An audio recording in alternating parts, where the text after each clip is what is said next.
I don't know these people. Why can't they send them someplace else?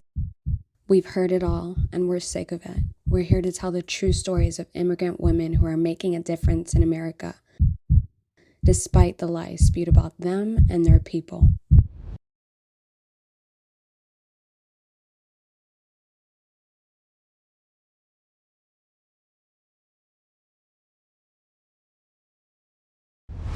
My father was born in a very small village. He didn't go to school. He never, had a proper education, and he was a child soldier.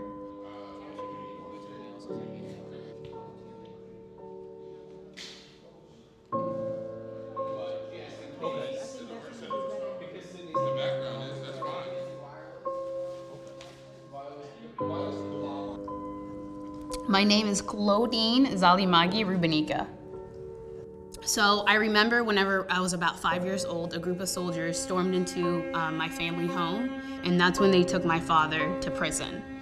And I was unaware of the fact of, is my father alive? Is my father dead? What have they done to him? There were rumors that my father had escaped from prison. Because they believed that he had escaped from prison, the soldiers were now looking for my father, and they would come to my mom's home to look for my father to see if he was there. And eventually, things started to escalate, and they started to threaten my mother, her family, and as well as her children. In the 1990s in Congo, there was a collapse of the People's Republic of Congo single-party government. There was a promise of multi-party democracy. The result was gradual descent into political controversy, culminating in civil war. We had to file for asylum. We escaped from my mother country and we went to Cameroon. Refugees like Claudine are individuals forced from their homes due to war, conflict, or persecution. Their journey is often long and dangerous, with many living in temporary camps that provide basic necessities, yet still face significant risks. On average, the U.S. has resettled around 73,000 refugees annually over the past 43 years.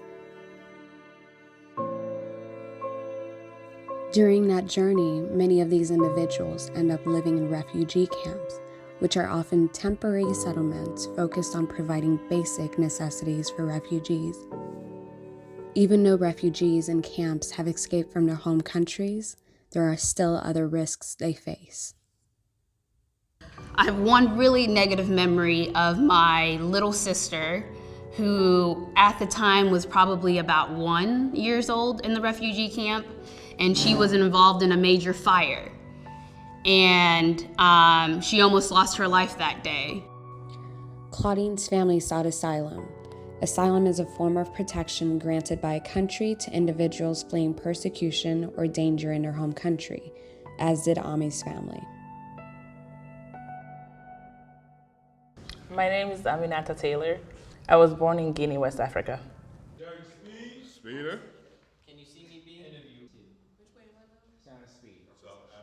Oh, it is beautiful. We have a lot of palm trees, coconut trees. We have probably some of the most delicious food, I would say, mostly fruit, organic. The weather is usually around 70, 90 degrees year round. We really have 2 seasons. We have the sunny season and then we have rain, and that usually lasts about 6 months out of the year. But coming to the US, I would say was pretty traumatic because in Guinea, the education system is easy. Most of the kids get along. But here in the US, it was really hard. I think I probably got bullied by Black people more than I ever got bullied by white people here. Like, I remember a girl literally just spitting in my face in school, and I was just shocked. I barely spoke English.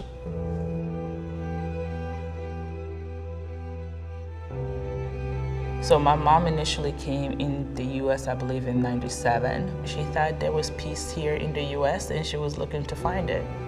And part of it was because her safety was an issue from the political issues and unrest back in Guinea, as well as the stress that she was going through with her sister wives as well. So when she came here, she was here a number of years before we even came. And when we came, she was working again 16 to 18 hours. So I was actually doing her homework because she was trying to study and go to school for nursing. So she will come home and I will be doing her math homework for her. Refugees and immigrants often encounter the challenge of aiding their parents in adapting to the culture of their new host countries. I think as most families of immigrants or minorities, it's usually the first daughter that takes on a lot of the responsibilities in the home. The tending to the kids, the managing your getting everyone ready for school if your parents aren't there. Like, you become like the second mom, the manager mom of the family. And so that's the role I kind of fell into when we moved to Iowa. My name is Bridget Westbrook. My maiden name is Bridget Murillo.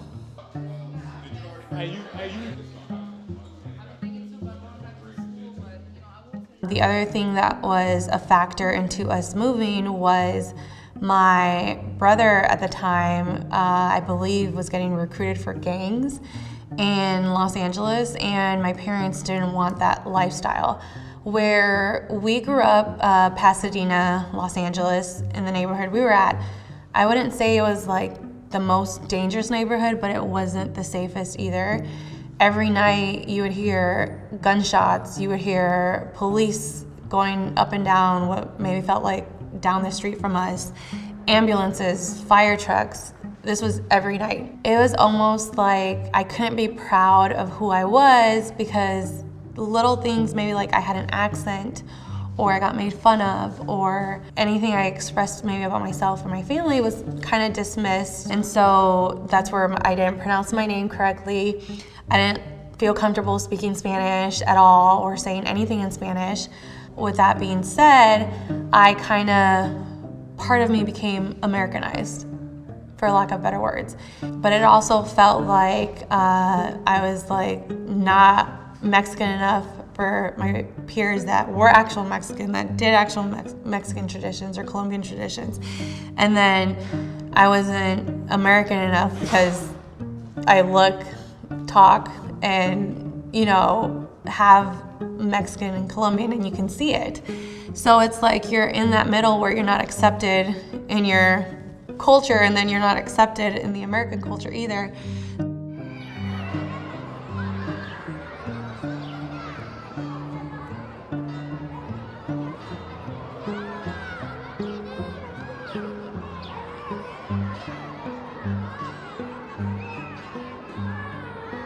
So I am first generation and also first generation with getting an education. My parents' education was top priority. It was like the only thing we could do as your children to like make it off better than they were. So the expectation was for me to be a doctor, an attorney, or an engineer. Despite initial obstacles, immigrants and refugees frequently emerge as some of the most successful individuals in the United States. Now I work as the CFO of a nonprofit in DC, and I also own my own accounting firm. I currently work for US Bank as a project analyst. I work for a small tech company called Google. In the graceful unity of women from every corner of the world, a symphony of liberation echoes. For when diverse voices merge in harmony, the resounding melody is nothing short of freedom's anthem.